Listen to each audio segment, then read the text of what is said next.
Christophe, tu nous emmènes où aujourd'hui? Alors aujourd'hui, je vous amène à l'hôtel Alteora, à côté du Futuroscope, qui depuis plusieurs années a engagé une grande démarche développement durable et donc qui a embrassé l'opération Mon Resto Engagé.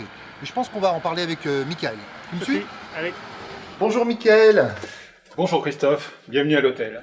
Merci. Donc on est là bien sûr pour parler de notre opération Restons Engagés, mais il me semble que l'établissement est dans une démarche développement durable depuis maintenant plusieurs années. Tu as quelques exemples à nous citer? Alors nous sommes engagés dans cette démarche depuis 2012. D'accord. Et la grande fierté de toute l'équipe de l'hôtel, c'est que nous sommes le seul hôtel en France aujourd'hui évalué par la FNOR au niveau exemplaire de la norme ISO 26000. Très bien. Et donc, tu as quelques exemples d'initiatives que vous avez mis en place ici? Nous collectons et valorisons les mégots de cigarettes. Ah bon? Voilà, ça fait 2 ans que nous avons mis en place ce système qui nous permet de collecter 90 000 mégots par an. D'accord. Alors, il y a aussi des choses intéressantes. J'ai entendu parler de marc de café, il me semble. Oui, le marc de café, c'est 1,5 tonne de déchets qui deviennent aujourd'hui du compost. Je pense aussi que dans les chambres, vous avez fait aussi plein de choses, hein, parce que vous avez quasiment 300 chambres, il me semble, ici. Hein. Voilà. 294 chambres, exactement. Très bien. Et dans 294 chambres, vous trouverez une poubelle de tri qui permet d'isoler la partie des déchets valorisables, papier, plastique, carton, du reste qui partira à l'enfouissement. Voilà. Et alors, plus proche de nos métiers, il me semble aussi qu'il y a une démarche avec les bouchons. Alors là... Les bouchons en liège sont collectés et valorisés pour en faire de l'isolant thermique. Et la démarche Mon Resto Engagé, parce que vous aviez aussi une problématique au niveau de la restauration dans le terme du gaspillage alimentaire, ce serait peut-être intéressant d'aller en parler avec le chef. Allons-y. Bonjour Cédric, comment tu vas? Bonjour Christophe, ça va? Michael nous a parlé donc de la démarche de l'Alteora. Ici, toi, tu avais un petit souci visiblement avec les groupes, oui. Et en particulier les groupes d'enfants. Tout à fait, on faisait des assiettes type celle-ci.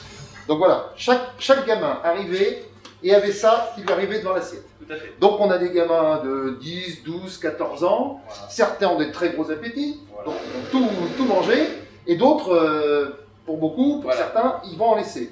Tout à fait, et voilà ce qui restait. Ah oui, donc là vraiment on a l'avant et on a l'après. Et ça, qu'est-ce qu'on en faisait? Eh ben, rien du tout. Ça passait où? À la poubelle. Là, c'est ça qui est dommage. Alors en termes de chiffres, est-ce qu'on pourrait voir justement la comparaison entre avant et après? Eh ben oui, bien sûr, j'ai une balance, regardez. Donc notre assiette entière. Là voilà. 356 grammes. Donc de choses qui sont à manger sur l'assiette. Voilà, tout à fait. Voilà. Et il revient à 176 grammes. On est sur du 30% à 40% selon les enfants. Alors donc vous avez réfléchi avec toute votre équipe, c'est ça? Oui. Très bien. Et donc vous êtes arrivé à quelle conclusion? On s'est rendu compte qu'en faisant des plats plus traditionnels en plat, type brandade de poisson, ouais. Ou parmentier de bœuf, d'accord, on avait beaucoup moins de pertes. Et du coup, ils se servaient eux-mêmes selon l'appétit qu'ils avaient.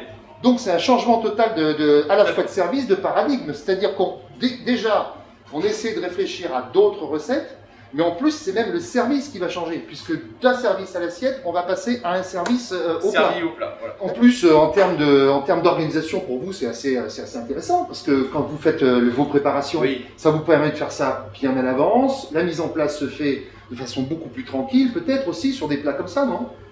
Oui, bien sûr, on va dire que c'est beaucoup plus facile, parce que là, on va passer plus de temps individuellement à tailler les frites à la main, à faire les cuissons des cuisses, ouais. Alors que là, on a juste une purée à préparer et la garniture dessous. Et la garniture, ouais, c'est ça. Bon, bah écoute, en plus, alors, tout le monde est gagnant.